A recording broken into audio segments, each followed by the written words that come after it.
We were in a town called Bloemfontein in South Africa.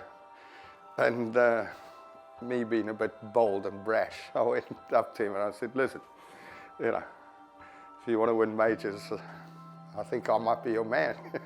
Anyway, the next day, and he said, no, come and caddy for me. I said, well, I'm working for this Jeff Hawkes, you know, it wouldn't be quite right, you know. Anyway, I thought about it and I said to him, look, if you guarantee me the next couple of weeks, then I'll do it. Turned out to be the right move. So, you know, here we are, almost 27 years later. Been fired a few times, you know. We make Richard Burton and Liz Taylor look like a bunch of novices, really. When the pressure's on, I mean, you know, we have a good working relationship. I mean, you know, over the last 27 years, we've had a lot of success. I mean, I would say, you know, clearly the chemistry's good. Ernie has the most unbelievable feel and touch, and, you know, he's got great imagination, which is quite strange, actually, for a guy who grew up in Johannesburg, you know, and not down at the coast, you know, to be the most wonderful links golfer as he is. He's quite phenomenal. Most Open Championship, he's always got a chance because he's such a great links player. And obviously, the big move came on the Saturday. And I'd walk the course in the morning because I went to check the pin positions, you know, because I always like to, if I can get time, go and have a, even though you get the pin sheet, but I like to go and have a look at the pins because you sort of get this picture in your mind of where, you know, where to hit it, where's this, you know, where's the best possible spot for you to putt from, what could be the easiest putt. And I looked out and I saw this black mass coming in over the water, and I thought, that doesn't look too good. Anyway, I came off 18, and Tiger was about to go to the first tee.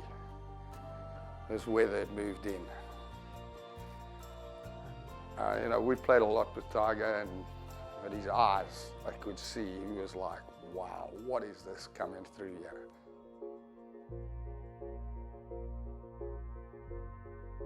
We were fortunate in a way that we only had to play 14 or 15 holes in this monsoon. But I have to say it's probably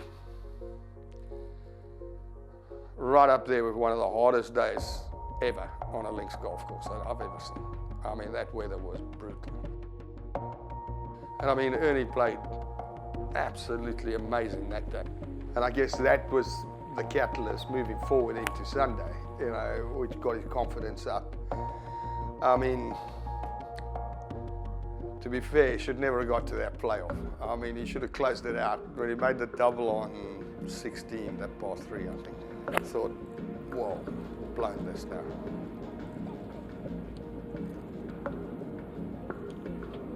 Tugged a little bit again. Misses the target. Maybe a pitch into the top and hop up. Yes. Shall hit the pin. Oh, clumsy lad, clumsy. He needed at least 2 bounces on the bank, not one. He could run right to the front of the green and keep going. He might even end up down on the fairway at the bottom of the hill, this one, Peter. There he goes, if it's going. That was a bad shot. But, you know, he hung in there and he played some of the most unbelievable bunker shots I think I've ever seen in my life. On a links golf course, you just don't want to hit it in a bunker. You hit it in the bunker, it's a one-shot penalty.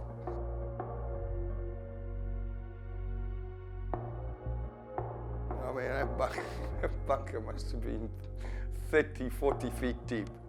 He hit one of the most amazing shots I've ever seen in my life. And, you know, he did the right things at the right time. I mean, he made the clutch shots and he made the clutch putts when he needed to. So that was a pretty amazing experience there.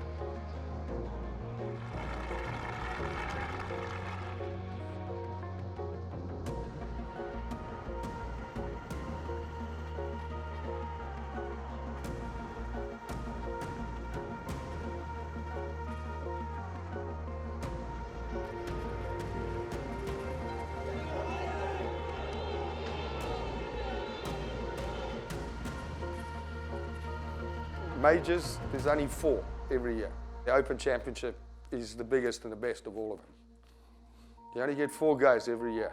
And I tell you, that's pressure. We're still here. It's not over yet. You got another go at it. But yeah, you know, you can't let yourself get too down, okay, because then you're going to pass the advantage on to your opposition. So I mean, you still got to stay upbeat, and you know, you're still in the picture. I'm just trying to keep it calm, you know, and I think a lot of the times when these guys get into that situation, the adrenaline starts flying, and you know, sometimes they're quite eager to get on with it or get ahead of themselves, you know, and you need to sometimes just pull in the reins a little bit. So, you know, there's a lot of stuff going on, you know, and it's not whatever 20, 30, 40, 50,000 people that are standing around you. I mean, you've got like 500 million people watching you. I mean, that's pressure. In the playoff, I mean, that bunker shot, I mean, he was sort of 1 foot in and 1 foot out. And, you know, he's a big bloke. He's not a midget like me. But, I mean, he hit them, yeah, 2 of the most amazing bunker shots I think I've ever seen. Well, it was a massive relief. Yeah, I mean, there's no question about that. I mean, I'm still glad it's all over, but it takes a while for it to sink in because your adrenaline's still pumping, you know, and the blood's flowing, and there's all sorts of stuff going on now, you know, and it takes a lot of time for you to condense it and to take a grip. I mean,